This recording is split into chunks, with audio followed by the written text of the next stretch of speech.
देख रहे हैं आरजे मोहम्मद जावेद के साथ।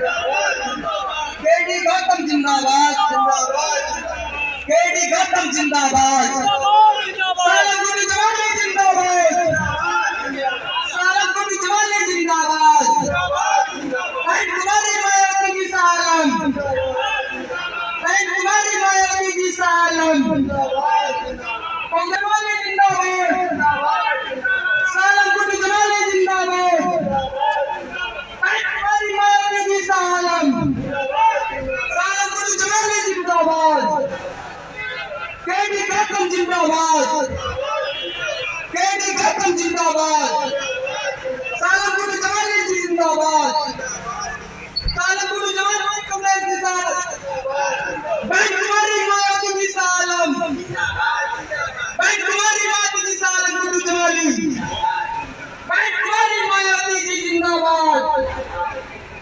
बजाकर के माननीय मुख्यमंत्री जी का स्वागत करें, जोरदार तालियों से स्वागत करें।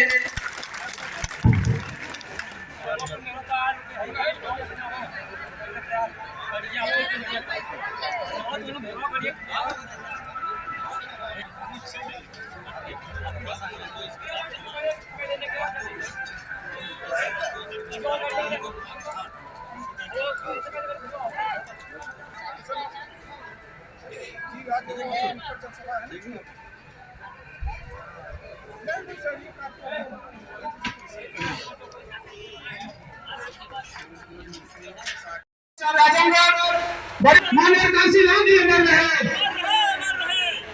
इसी कार्यक्रम मंचासी जितने भी नेता हैं अध्यक्ष को बाबा साहब के पुष्प अर्पित करने का काम करें। राम सूरज जी, अर्जुन सिंह जी, भुलवरिया जी, आप लोगों से निवेदन करना चाहूंगा कि आप लोग आए, बाबा साहब माननीय काशी राम साहब के चित्र पर पुष्प अर्पित करने का काम करें।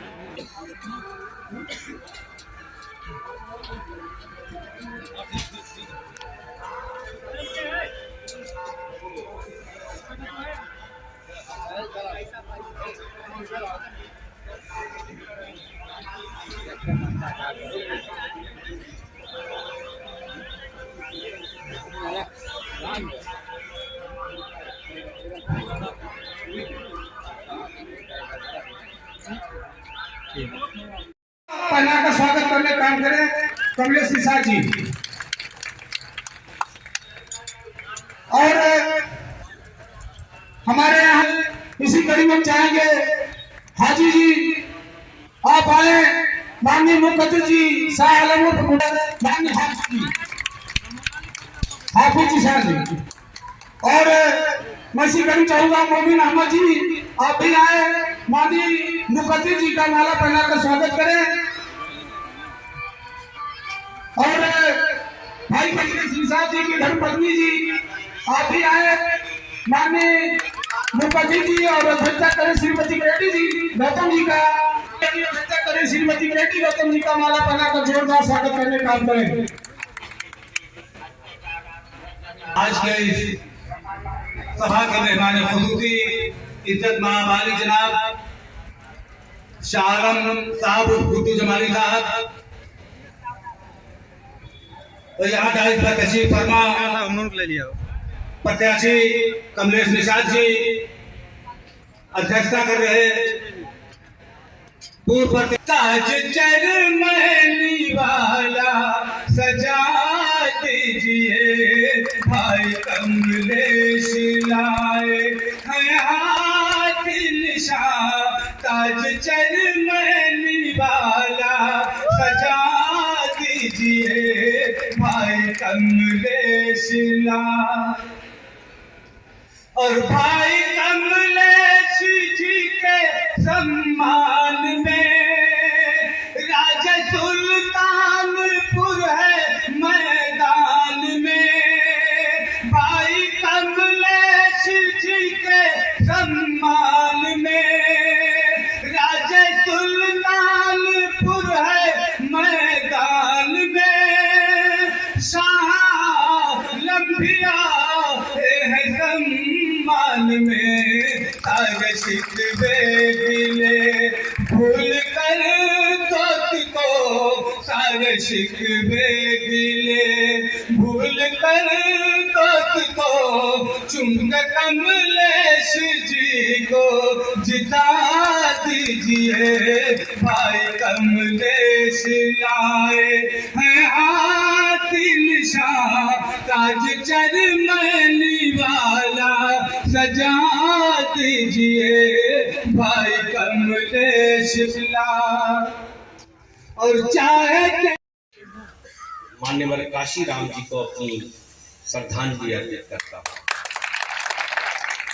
और उसके बाद आज इस मीटिंग की अध्यक्षता कर रही हमारी बड़ी बहन केडी गौतम साहिबा और हमारे राय मौर्या जी, डॉक्टर अमरनाथ बौद्ध जी, राम सूरत जी नेता, अर्जुन सिंह वरिष्ठ बसपा नेता, गुलाम किबरिया भाई जिनकी अभी आपने मधुर आवाज को सुना, उनकी अपील को सुना है, हमारे अच्छे दोस्त हैं, भाई हैं, इम्तियाज अहमद साहब वरिष्ठ बसपा नेता, राम आश्रय मास्टर साहब आपके बीच में खड़े हैं। और माननीय बहन जी बहुत उम्मीदों के साथ आपके बीच में इनको भेजा है।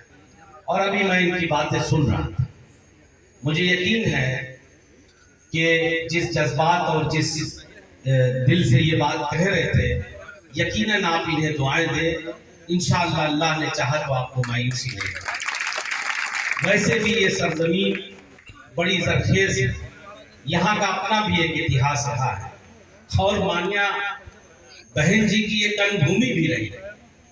मान्या बहन जी यहीं से सांसद बन के गई, विधायक बन के गई, बड़ा एक आप लोगों से उनका अलग तरह का रिश्ता है। और मैं बहुत कुछ नहीं कहना चाहता, इतना ही कहूंगा कि सबने देखा है, मैं बार बार कहता हूं कि और दलों में और बीएसपी में कुछ अंतर है, इस बात को हम सबको समझना पड़ेगा।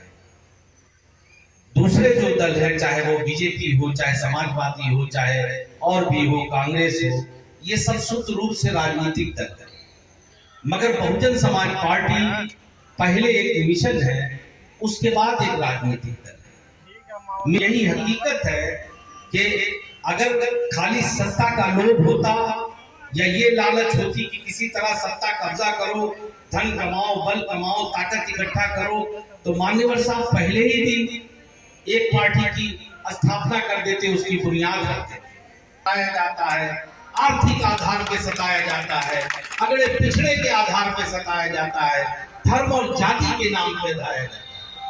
और इसी मंशा और इसी सोच को लेकर के पहले उन्होंने वाम से बनाई, DS4 बनाया, और जब देखा कि इससे काम नहीं चलेगा और अगर हमें अपने लोगों के लिए, समाज की इस शोषितों, कमजोर और गरीब तबके के लिए हम अगर न्याय चाहते हैं, तो हर हाल में, हर कीमत पर हमको राजनीतिक दल बनाना पड़ेगा।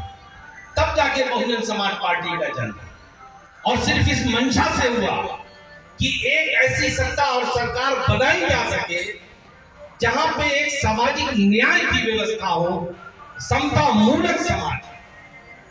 इसका मकसद ये नहीं है कि सत्ता हासिल करके बीएसपी के शासन में कोई नहीं कह सकता, चाहे किसी धर्म जाति का रहा हो, कि किसी के साथ अन्याय है। मान्य बहन जी ने सबको ले दे के चलने का काम किया।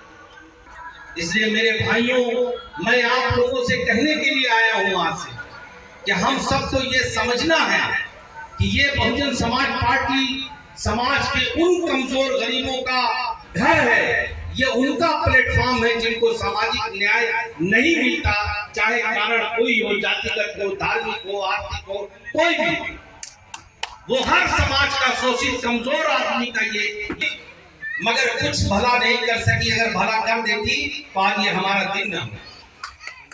हमको लूटा, हमारे वोटों को लूटा, और सिवा हमें धोखे के कुछ नहीं मिला। अभी 22 में जब चुनाव हुआ तो हमारे लोग एक तरफा उलट गए, कोई बचा ही नहीं कि किसी दल को कोई वोट मिल जाए। नतीजा क्या हुआ? कुछ नहीं हुआ, जो उनके लोग थे वो चले गए भाजपा। तो इसलिए मेरे भाइयों, ये भी आपको समझना है कि कौन लोग आपके वोटों के असली हकदार हैं। हम तो उनको वोट देते हैं, बदले में वो हमें क्या देते। अक्सर लोगों को मैंने कहते सुना, अरे सपा ने ये कर दिया। अरे भाई कमाल की बात करते हैं आप, हमारे वोटों से आप राजा बने, हमने आपको राजा बनाया, और अगर आपने हमको, मैं वो शब्द बोलना नहीं चाहता, मैं ऐसी कोई बात नहीं बोलता जिससे समाज में बिखराव पैदा हो।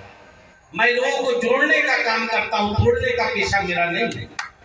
लेकिन ये जरूर बात कहूंगा, क्योंकि राजनीति से हम लोग ताल्लुक रखते हैं, जब ये बात आती है, मैं आज अपने समाज से ये कह के जाना चाहता हूँ, अगर आपकी बर्बादी का कोई सही मानों में जिम्मेदार है, जिसकी वजह से हम बर्बाद हैं, तो वो सिर्फ और सिर्फ समाजवादी पार्टी, क्योंकि उनके अंदर इतना दम नहीं है कि वो अपने विरोधियों का अपने दम पे सामना कर सके।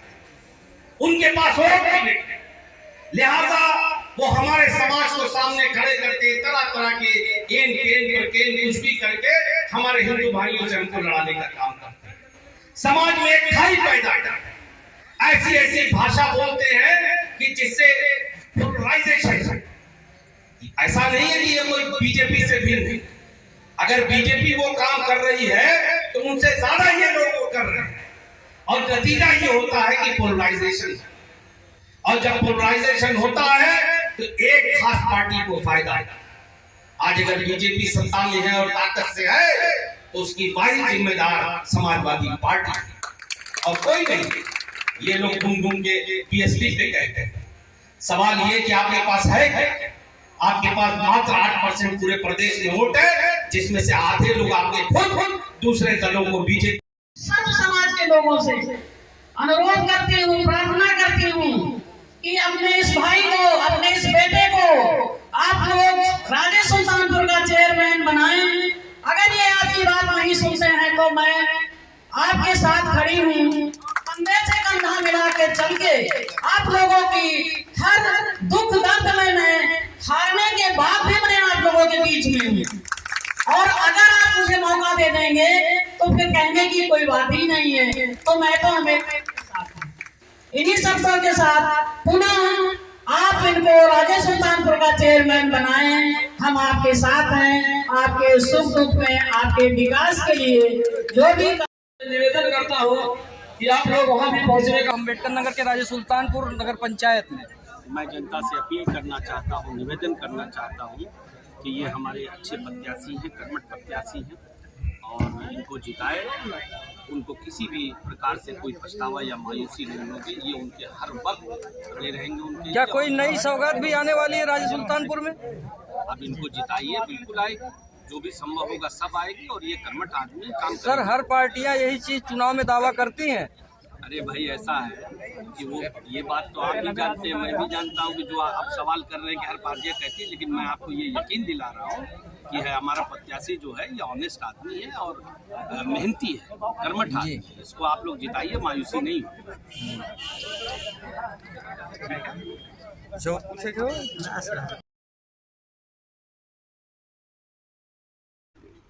अम्बेडकर नगर